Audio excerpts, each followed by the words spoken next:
Alrighty then, so, in my Dollar Tree haul, I showed you that I picked up these 2 paper towel holders, and that and told you guys I was going to do a DIY with them, but I didn't tell you what I was going to do. And I actually got this, idea from another, YouTube channel. I don't remember what one it was. It might have been at 50 and Beyond. I'm not 100% sure, but I think it might have been her channel. But anyway, this is what I'm going to do. I'm going to attach these, the one on top of the other, the top one upside down, with zip ties. You can get zip ties also at the dollar store. I got these at the dollar store. And they work just as well as any zip ties. Fairly nice, actually. And when I'm done, I'll tell you what this actually is. But, it's a fairly easy project. A little bit hard to get the zip ties started, obviously. I'm gonna turn them in so that the ends point towards the center, so they're not quite as noticeable. The more zip ties you use, the harder it's going to be to make for it to fall apart on you. I mean, that's kind of common sense, obviously. So use as many zip ties as you feel is necessary. You don't need to make them super tight, but, you know, you make them as tight as you like.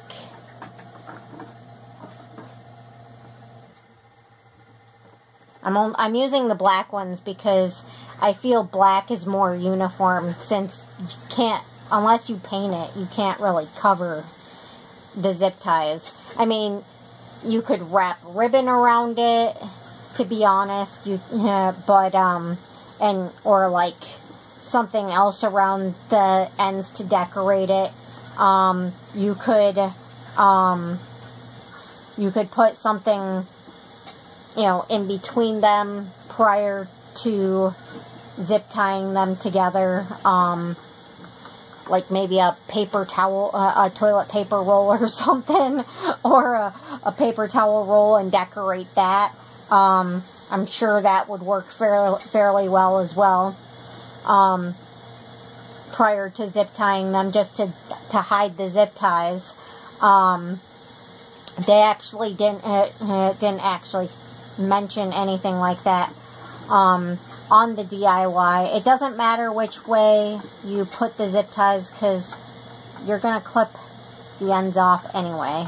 So, but, you know, I'm always coming up with extra ideas from the tutorials and DIYs I see online, because, you know, as crafty as they are, I'm a little bit crafty too. They give me the ideas, and then sometimes my mind just manages to expand on that. Not always, but sometimes. I think I'm going to put like 3 sets of zip ties. And the great thing is if you want it taller, you know, you can stretch it and make it go taller, and then push it back down to make it be shorter. It honestly doesn't really matter, because it's not going to come apart. But like I said, if you're worried about it coming apart, just use more zip ties. And I just realized that this might actually work for something else that I was going to buy from Wish next month. Maybe I should buy a couple more and make this for that. Because, yeah, I think that would actually work as like a simulation head, kind of. Because I'm buying a whole bunch of wigs. Not just because, you know, it would be cool to be able to change out my hair all the freaking time. Excuse my language. I have a problem with swearing. I have a problem with stuttering too, if you haven't noticed. But, because of my fibromyalgia, I might add some red ones just to give it a little bit of diversity and make it a little bit more secure. But because of my fibromyalgia, fibromyalgia causes hair loss, and apparently it's a lot worse than I thought it was, because I didn't realize until I saw my videos that my parting looks like a bald spot.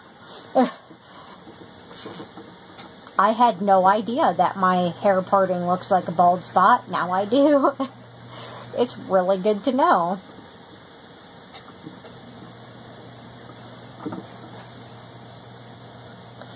So, in order to combat that issue, I decided to buy a bunch of wigs so that at least on videos, I can hide what appears to be a giant bald spot on my head.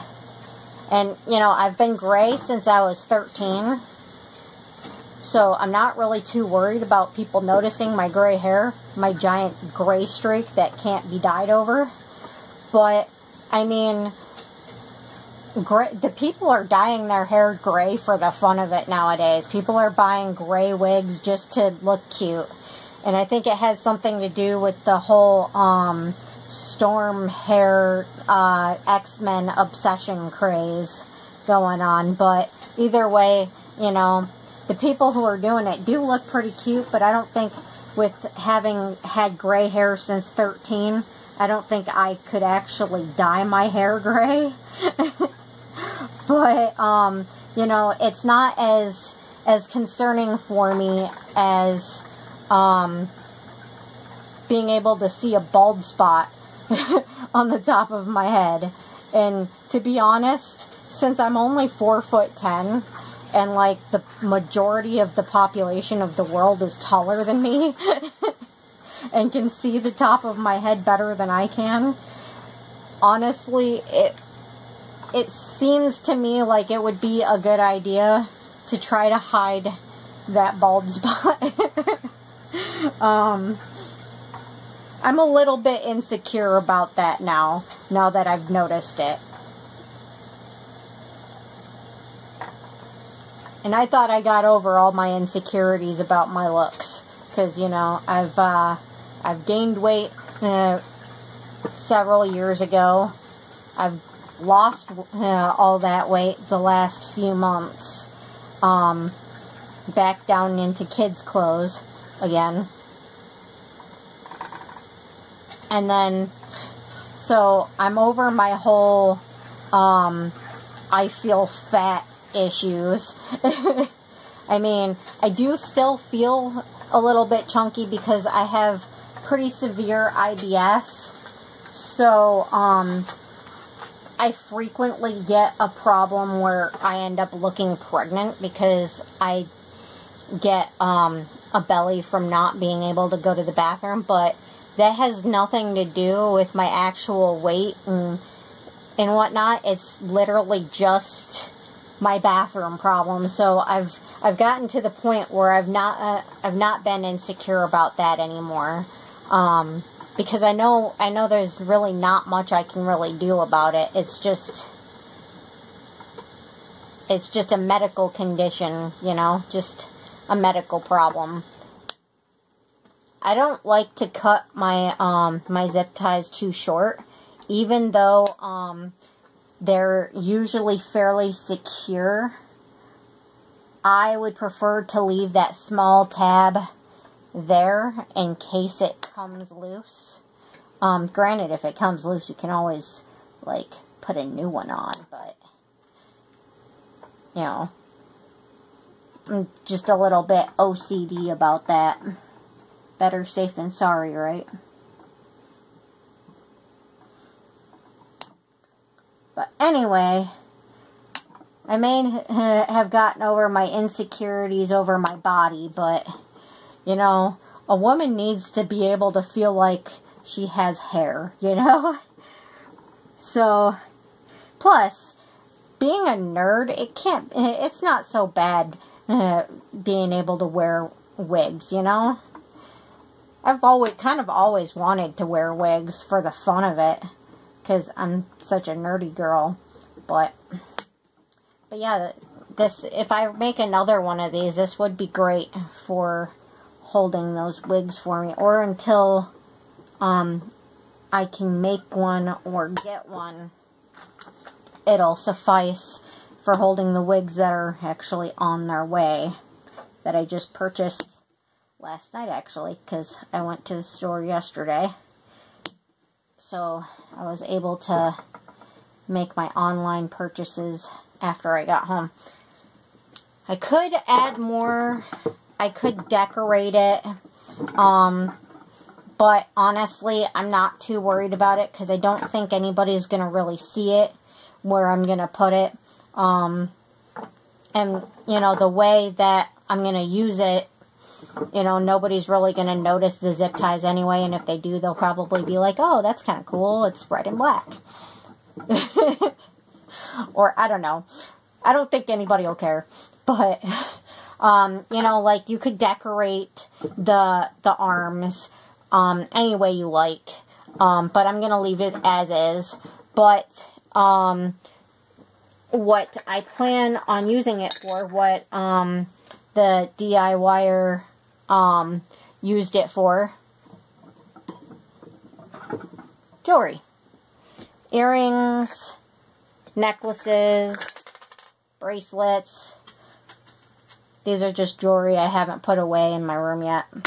But I've gotten to a point where I'm kind of sick of having to dig through my stuff for my pagan jewelry and my regular everyday jewelry, and having to sort it all out.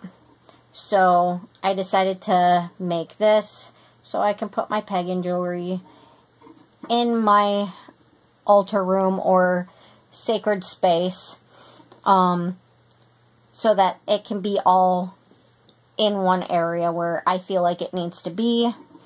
You know, I mean, obviously this isn't my, my pagan jewelry, but my spiritual jewelry. But, you know, you can use any jewelry you like on it, whatever your heart desires. And, like I said, you know, I think it really would make a great little wig holder, because they have wig holders that are basically like metal, and then, you know, you put the wig on it after you wash it to let it dry. Because, I mean, when you wear, I think anyone who wears hats knows that when you wear hats, they get dirty after a while, and you have to wash them. Move that up a little bit. You can also put some of the jewelry here on this part, or here, or maybe even here. I don't know. It might slide, but, you know, it works. But anyway, you know, with hats, obviously anyone who wears hats knows that you have to wash the hats every once in a while to make sure that the hats are clean. And because of, sweat, people have sweat when they wear things on their heads, just like when they wear anything else. You have to wash anything you wear. So, I mean, it stands to reason that eventually you're going to have to wash your wigs just like you wash everything else. And from what I've read, all you really do when washing wigs is basically treat it like your normal hair. Put it in a container, a bowl or something, and put some shampoo in it and wash it, and then pour out the shampoo water and fill it up with clean water and try to rinse it out best you can. I'd probably rinse it 4 or 5 times just to be sure it's rinsed. And then I don't know if you would need conditioner for a wig or not, but personally, I would probably use it just to be safe. But anyway, for my little jewelry organizer, necklaces, earrings, bracelets, it'll work for all of it. Well, the hanging earrings anyway. Post earrings probably not so much. But hey, if you used a paper towel roll or toilet paper roll, you could pierce holes in that and put your stud earrings on there. I mean, and I just thought of that.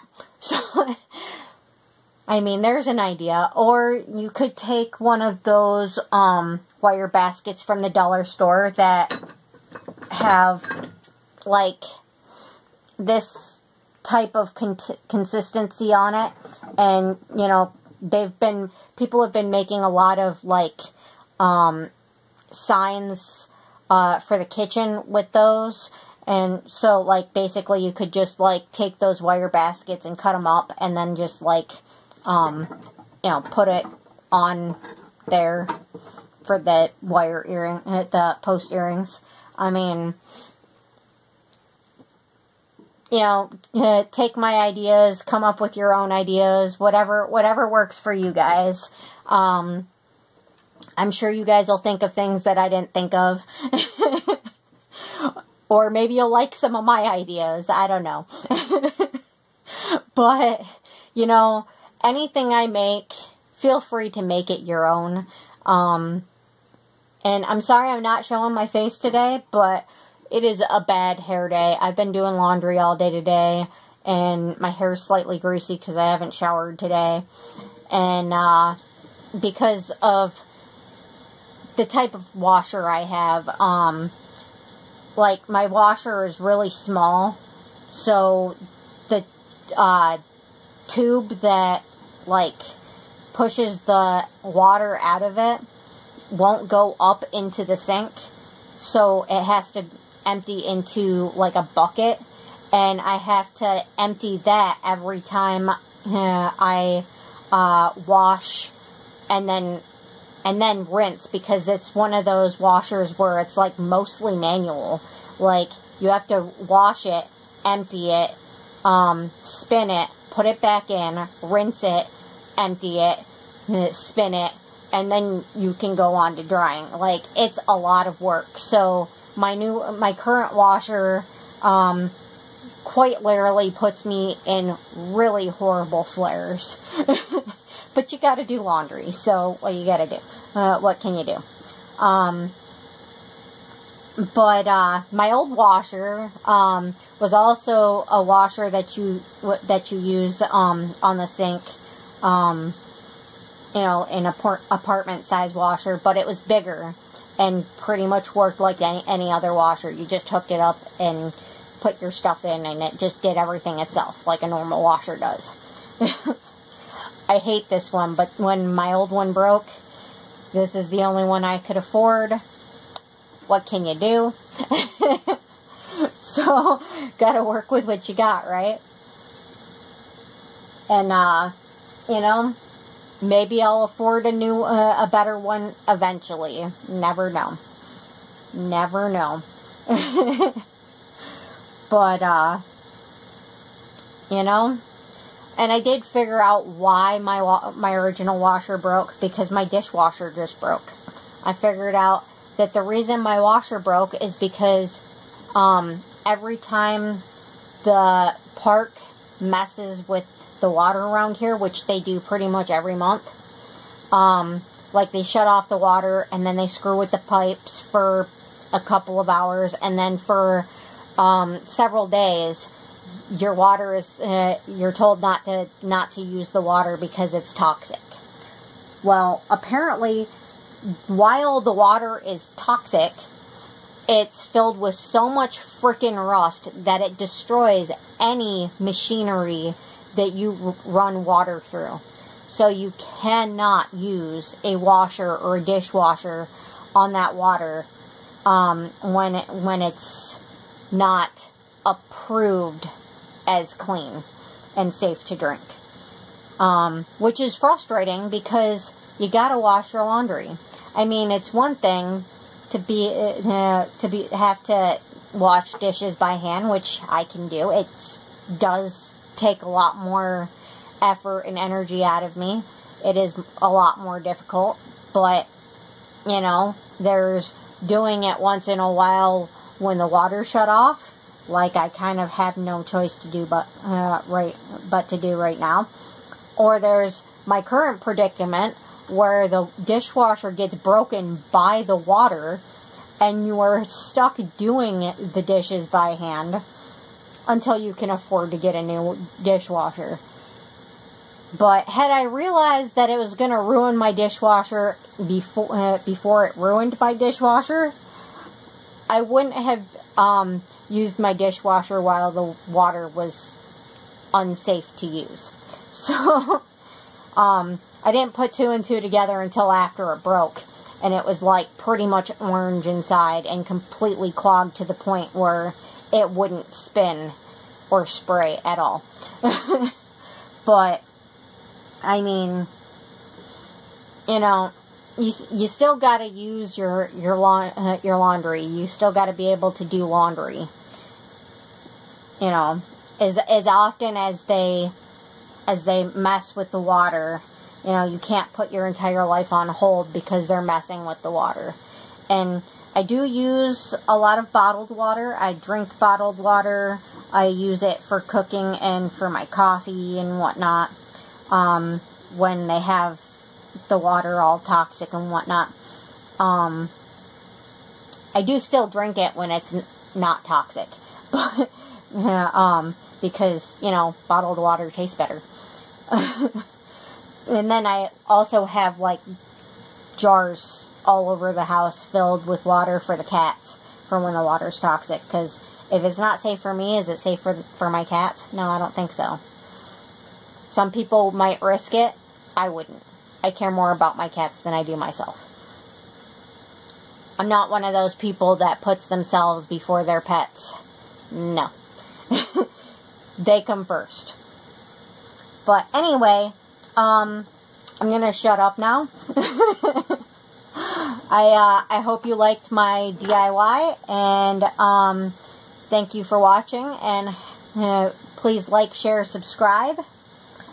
Let me know anything you want to say in the comments. If you have any questions or comments or any ideas or anything at all, anything you want to share in the comments, please share below. I would be happy to hear anything you'd like to say. And please have a beautiful day. Thanks for watching. Bye-bye.